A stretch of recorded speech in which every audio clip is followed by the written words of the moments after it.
Bonjour Monsieur Combescure, Bonjour. est-ce que vous allez bien? Très bien, oui, merci. Alors, pour commencer, est-ce que vous pouvez vous présenter? Je suis ingénieur de l'École centrale de Paris avec un doctorat que j'ai préparé au centre de recherche d'ISPRA en Italie. Et donc actuellement, je suis fonctionnaire dans une agence européenne dont je suis des projets et fais des expertises en sismique et en dynamique. J'ai travaillé au CEA pendant 10 ans dans des laboratoires de sismique et de dynamique, ainsi qu'une année à EDF. Voilà. Et depuis 2008, je travaille sur le projet ITER dans le monde de la fusion.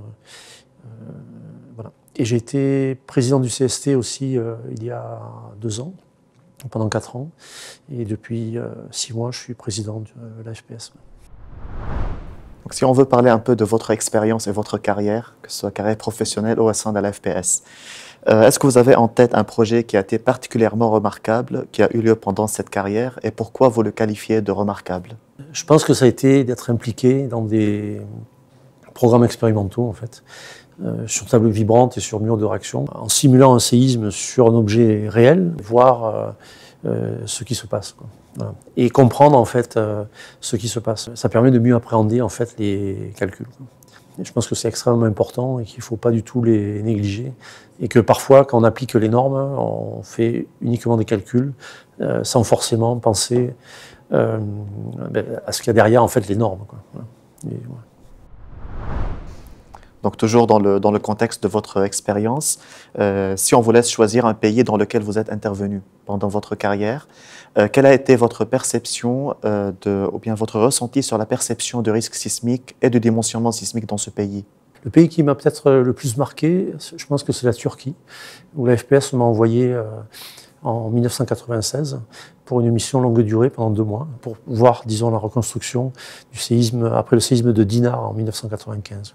Et donc là, j'ai pu apprécier dans les universités, dans l'administration turque, dans les bureaux d'études, le nombre de personnes qu'il fallait pour essayer de rendre un pays en fait résilient par rapport au risque sismique. C'est là aussi où j'ai réalisé en fait l'importance politique et socio-économique en fait du génie parasismique, le fait que les normes, c'est important à un moment donné si on veut vendre des produits dans d'autres pays, quoi.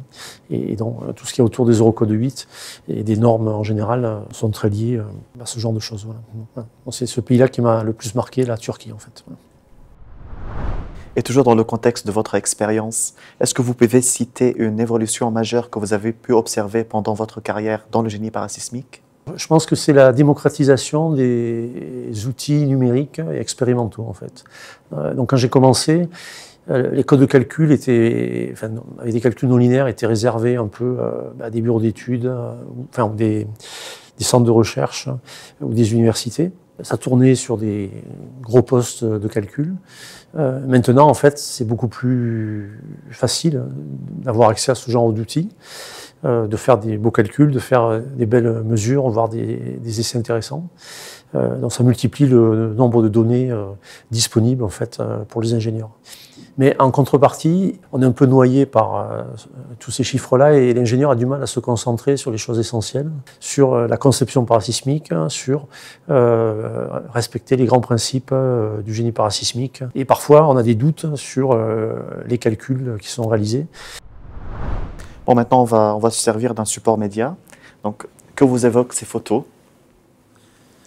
Ça a été pris après le séisme d'Amatrice, au mois d'août 2016, dont j'étais responsable de cette mission pendant une semaine. Alors, cette mission était assez impressionnante puisqu'il y avait un niveau de dégâts très élevé à Amatrice, c'était complètement rasé. Et une semaine après le retour de la mission, il y a eu un très gros séisme qui a rasé en fait des endroits où on était passé une semaine avant, quoi. Donc on a eu une frayeur. Et suite à ça, bon, il y a le livret de sécurité de la FPS qui a été développé. Donc ça a été un moment assez intense, en particulier toute l'année qui a suivi la mission post-sismique, puisqu'on a été invité dans une commission, par exemple, à l'Assemblée nationale, par les assureurs, la caisse de réassurance, par la protection civile italienne à Rome, dans le cadre d'un projet de rencontres européennes sur le risque et la résilience, enfin avec les protections civiles. Donc, c'est toujours sur votre carrière au sein de la FPS. Est-ce que vous pouvez raconter une anecdote ou un fait marquant qui a eu lieu pendant cette carrière? En 96, quand je suis allé en Turquie, il y a une dame qui m'a invité à aller voir un spectacle de derviches tourneurs. C'est assez impressionnant, il tournait, pour mettre en contact en fait le ciel avec la terre. Enfin, c'est l'idée, quoi. Je pense que le génie parasismique met en contact en fait, nous met en contact comme techniciens avec des domaines qui sont en dehors de nos domaines de compétences. J'ai des collègues qui ont travaillé dans le spatial et dans la fusion qui m'ont parlé de 2 projets, quoi. Déméter, c'est un projet de satellite qui a tourné pendant un certain nombre d'années. Ils ont essayé de détecter dans l'atmosphère des précurseurs des séismes pour pouvoir après éventuellement évacuer les personnes. Voilà. Donc à un moment donné, avec des moyens scientifiques à distance, en reliant le ciel et la terre, enfin, on a ce genre de choses, quoi. Et plus récemment, il y a un projet qui va peut-être se construire en Sardaigne, qui est un pays qui n'est pas du tout sismique, pour mesurer les ondes gravitationnelles. Quand on travaille dans le domaine du risque sismique, avec les outils, on est mis en contact avec des technologies et des choses qui sont faites dans de nombreux domaines et qui, je trouve, sont extrêmement intéressantes. Maintenant, si on veut parler un peu de l'avenir et des perspectives du métier, est-ce que vous avez une idée d'axe d'amélioration des normes de dimensionnement parasismique que vous pouvez partager? À l'heure actuelle, on a une multiplication des données, des résultats de calcul, des résultats de mesure, et on n'a pas de temps.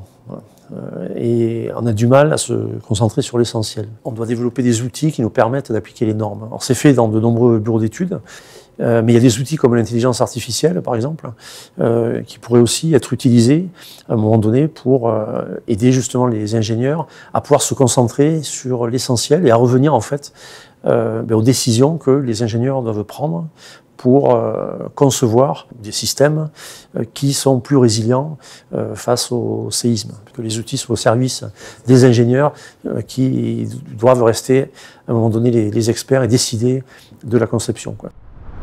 Quel serait votre conseil ou message aux jeunes qui débutent une carrière en ingénierie ou bien dans le domaine sismique?